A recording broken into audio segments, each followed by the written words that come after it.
Привет, ребята! Меня зовут Оля. Я расскажу вам о том, как на карантине мне удалось потерять 10 килограмм. Если вам интересно, оставайтесь здесь. Первым делом я хочу оговориться о том, что я не диетолог, и все, что вы услышите здесь, это исключительно мой личный опыт. Сама я очень люблю смотреть такие видео, и многое из того, о чем я сейчас расскажу, я как раз-таки подсмотрела в разных видео и проверила на собственном опыте. Это действительно работает. Первым делом я хочу поговорить о питании. Для меня очень важен дефицит калорий. Я профессионально занималась раньше спортом, и даже если мне приходилось тренироваться 4-5 часов, но при этом я не следила за тем, что я ем, и у меня тем более не было дефицита калорий, я не худела. Мой вес держался или даже мог бы подняться, при том, что были адские нагрузки. Поэтому очень важно воспользоваться формулой, которую я где-то здесь оставлю, высчитать необходимое количество калорий нормально для вас суточное и создать дефицит, то есть есть чуть-чуть меньше. Для меня это 1400 килокалорий.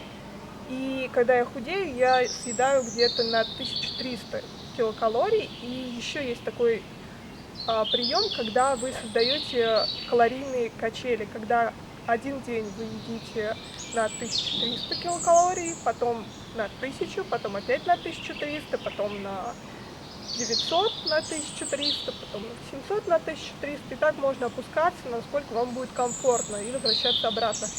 Чем этот способ хорош, он сильно ускоряет метаболизм и, соответственно, процесс похудения. Много раз прибегала, очень рабочий способ, очень советую. Во-вторых, это то, из чего состоит ваш рацион. Очень-очень-очень важно, что вы едите. Вы знаете о таком термине, как skinny fat? Это когда человек худой, но тело у него все равно болезненное и дряхлое. Потому что вы можете точно так же создавать дефицит калорий и кушать небольшое количество шоколада. Есть шоколадная диета, вы прекрасно, наверное, об этом знаете, если у вас есть опыт сидения на диетах, она рабочая. Вы действительно можете съесть одну шоколадку и больше ничего, и вы похудеете за этот день, вы можете потерять даже килограмм. Но вы будете не тем худым человеком, которым, я думаю, вам хотелось бы быть. Это не выглядит красиво, даже если вы худой, но при этом ваше тело в нездоровом состоянии. Поэтому я очень призываю вас все-таки позаботиться о правильном рационе. Из чего он состоит? В первую очередь это огромное количество свежих овощей и зелени. Это могут быть разные листовые, такие как капуста, брокколи, цветная капуста, салат. Это могут быть зелень, петрушка, шпинат. Побольше зеленых, свежих овощей. Это очень здорово оздоровит ваш организм. Там огромное количество растительного легко усвояемого белка, витаминов, микроэлементов, антиоксидантов. Вы не только быстро похудеете и очистите свой организм, вы очень будете лучше намного себя чувствовать. Попробуйте. И таким образом, вот как раз зелень плюс овощи должны составлять где-то процентов 50, а лучше даже больше, 60% вашего рациона. На втором месте белки. Важно употреблять белки. Если вы едите мясо, то это может быть диетическое мясо. Это может быть крольчатина, это может быть грудка куриная, индейка. Если вы не едите мясо, то это может быть рыба. Лучше всего из лососевых, красная какая-то рыба. Там очень много омега-3, ненасыщенных жиров, тоже очень полезно. Если вы не едите рыбу, то это могут быть яйца. Можно приготовить пашот, яичницу, омлет, сварить вкрутую. Если вы не едите яиц, то можно заменить все это на бобовые, например, на зеленую стручковую фасоль. Замороженный горошек круглый год есть, опять же фасоль есть круглый год. Вы можете замачивать горошек, фасоль, нут или чечевицу. Вот, да, кстати, чечевица тоже. Во всех этих продуктах достаточное количество белка, они сытные, диетические. отлично подходит момент, когда вы хотите похудеть, да и, в принципе, всегда полезно. Потом я бы вписала все-таки фрукты, хотя некоторые диетологи не советуют употреблять фрукты, ссылаясь на то, что там большое количество сахара. Лично я на фруктах не полнею совершенно, я даже худею, и худею очень сильно. Иногда, когда мне надо тотально похудеть за короткие сроки, я просто перехожу на так называемое фруктарианство. Я ем исключительно фрукты, вот только фрукты и больше ничего. В целом у меня был опыт, когда я полгода ела только фрукты. И я чувствовала себя просто прекрасно, но вот в какой-то момент я поняла, что мне надо что-то есть более существенное, но это отличная рабочая диета, и тогда я весила меньше всего, когда я ела только фрукты, собственно говоря. Так что попробуйте. Единственное, я должна оговориться сразу, что фрукты я ем исключительно в первой половине дня и натощак. Потому что, когда я говорю с многими людьми, они говорят, что не едят фрукты, потому что они вызывают у них брожение, дискомфорт в желудке. Ну да, они очень быстро перевариваются. Если у вас до этого был в желудке кусок мяса, который, скажем, переваривается 4 часа, ну, хотя бы как минимум 1,5-2 часа вам нужно, чтобы переварилось мясо, и вы закидываете туда арбуз, который усваивается практически сразу, естественно, все это начинает бродить, и вам неприятно. Так что кушайте фрукты, просто ешьте их натощак с утра и давайте какое-то время, хотя бы полчаса, чтобы они переварились, и уже в пустой желудок закидывайте более существенную еду, и никакого дискомфорта не будет, я вас уверяю. Попробуйте, просто попробуйте. Вот, и еще важно, бананы не стоит все-таки мешать с другими фруктами, если у вас чувствительный желудок, потому что бананы это очень крахмалистый фрукт. И, опять же, когда вы его смешиваете с кислыми и даже сладкими фруктами, кисло-сладкими, то они могут создавать брожение и, опять же, неприятное ощущение в желудке. Лучше фрукты отдельно, бананы отдельно. В идеале вообще есть моно, за один раз один какой-то фрукт. Дальше очень-очень-очень важным пунктом является соль, а точнее отсутствие соли. Это очень сложно. Если кто-то когда-то отказывался от соли, он меня поймет. Я 5 лет была на сыроедении, и мне ни от одного продукта не было так сложно отказаться, как от соли. Она невероятно вызывает привыкание, но если вам удастся все-таки себя перебороть, через неделю вы уже поймете, насколько вы выглядите круче, если вы не едите соль совсем.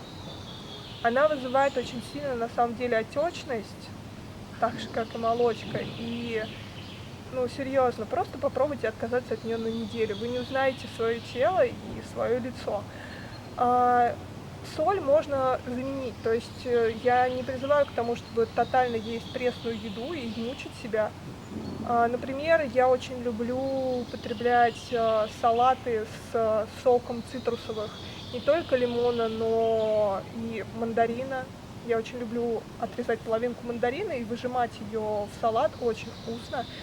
Можно купить специальную сушеный сельдерей или изготовить ему самостоятельно. Просто нарезать дольками, высушить, потом засунуть в кофемолку, перемолоть в муку и солить.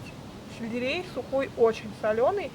Есть минус, у него очень специфический вкус, особенно когда он сушеный, он еще более становится выраженным. И если вы сможете с этим смириться, то просто прекрасно, это очень полезный продукт. Если не можете, то помощь вам водоросли. Водоросли это тоже отличная альтернатива соли. Я, например, люблю вакаме. Я просто покупаю сухие водоросли, засовываю их в кофемолку, перемалываю и как мукой посыпаю, ну, как солью получается такая же консистенция, посыпаю себе салаты, разные блюда. Очень вкусно. Их можно приобрести во многих магазинах. Я видела их даже в Ашане. Они есть всегда во Вкусвилле, есть скатерти самобранки, есть во многих специализированных вегетарианских и сыроедческих магазинах. Вот попробуйте. Я больше всего люблю вакаме. Оно прям очень-очень приятное, вкусное. И это, опять же, очень-очень полезный продукт, потому что там есть все необходимые микроэлементы и витамины для человека. Так что отличный способ. Опять же, важно понимать, что водоросли могут вызывать аллергию. Так что попробуйте какое-то время и последите, как ваш организм реагирует на них. Если нет, прям вот здорово, отличная альтернатива соли. Вода. Воды надо пить много. Чем больше, тем лучше. Опять же, норму воды на сутки можно высчитать по формуле, которая где-то здесь, оставлю где-то тут. Вот. Для меня это почти чуть меньше, чем 2 литра. Я выпиваю 2 литра, у меня есть 2-литровый кувшин. Иногда даже больше. Вот такую жару я могу выпить 3, 4, 5 литров. Только так. Я вдохлеб. Чистая вода, без лимона, без огурца. Не газировка, нет, мы уже выяснили, что газировка не надо, не какие-то чаи и так далее. Вода. Речь идет о воде именно. Чистая вода. Она очень помогает и процессу похудения, и процессу ускорения метаболизма, и вообще оздоровлению организма. Это лучше ввести просто привычку пожизненно пить каждый день как минимум 1,5-2 литра в день воды. Спорт. Спорт это где-то 20% успеха. Все-таки 80% это ваш рацион, то, что вы едите. Стоп. Интервальное голодание. Я вспомнила. Еще отличная вещь это интервальное голодание. Я обязательно оставлю внизу ссылки на статьи, которыми я пользовалась. Это обалденная вещь. У меня стоят брекеты, и мне не подходит способ, когда ты 2-3 часа, через каждые 2-3 часа опять кушаешь вот эти перекусы. Я это не люблю. Я все равно съедаю чуть больше, чем было нужно. Поэтому для меня лучше поесть хорошо и все. Потом забыть об этом и просто заниматься своими делами. Что такое интервальное голодание? Это когда вы едите в какой-то промежуток времени, и потом, допустим, например, вы едите с 2 до 6 часов дня, это достаточно жестко, ладно, с 9 до 6 вы едите, а после 6 вы не едите до 8 часов утра следующего дня. Таким образом, у вашего организма есть время для того, чтобы переварить всю пищу без остатка, и лишние жиры у вас не откладываются. Ну и в целом для меня это очень рабочий способ в плане самочувствия. Я намного лучше себя чувствую, когда я наедаюсь, когда я действительно была голодна. И все, и потом я просто хожу, и потом, когда я ложусь спать, у меня уже пустой желудок, я сыта, но при этом у меня вот нет вот этой тяжести, это очень здорово. Так что попробуйте, интервальное голодание, это прям для меня оказалось спасением. Вот, теперь уже перейдем к спорту. Спорт. Тренироваться лучше несколько раз в неделю, но с перерывами. Я худела достаточно экстренно, поэтому я тренировалась каждый день. Но вот лучше делать перерывы, чтобы давать своему организму отдых. Тренироваться надо минимум 30 минут, лучше от 40 до полутора часов, потому что именно через полчаса интенсивной тренировки у вас начинается процесс жиросжигания. Если вы будете тренироваться меньше, да, результат будет, но он будет намного меньшим, чем если бы вы занимались 30 минут плюс. Я тренировалась от 45 минут до полутора часов, в зависимости от того, насколько я себя хорошо чувствовала, как я выспалась или нет. Ну вот в целом 45-1,5 часа это отличная тренировка. Больше полутора часов не советуют, потому что, опять же, это идет нагрузка большая на сердце и на весь организм, а при этом после полутора часов процесс жиросжигания сильно снижается. Поэтому, в принципе, вы очень нагружаете свой организм, но на результат это не сильно влияет. Поэтому где-то от 40 до полутора часов самое оптимальное. Если вам интересно узнать о моих тренировках, напишите, я обязательно сниму ролик, потому что я очень избирательна к тому, что я выполняю, потому что я не люблю сильно мудреные или тяжелые тренировки, но при этом мне нужно, чтобы комплекс полностью тренировал все тело равномерно, и при этом он был реально эффективен и не суперсложным. Поэтому, если вам интересно, то напишите, я сниму отдельный ролик. Вот. Потом, третьим пунктом, я сделаю образ жизни. О чем здесь речь? Очень важно вести активную жизненную позицию. У меня есть такое условное правило, особенно когда я худею, я встаю с утра, и на кровать я потом возвращаюсь только когда я уже направляюсь спать, собственно говоря. А до этого я не валяюсь целый день на кровати, не отдыхаю, нигде не лежу, я просто целый день что-то делаю. Либо я гуляю, либо я работаю, либо я убираюсь, и все это активные действия, которые тоже влияют на дефицит калорий, который заставляет наш организм тратить калории. Очень-очень-очень-очень важно постоянно двигаться. Это может быть прогулка с друзьями. Здорово не просто сесть где-нибудь на скамейку, а гулять. Вы не заметите, как вы будете худеть при этом. Или велопрогулка, или уборка дома, или баскетбол, волейбол, футбол. Выбирайте на свой вкус. Ролики, скейт, самокат, что угодно.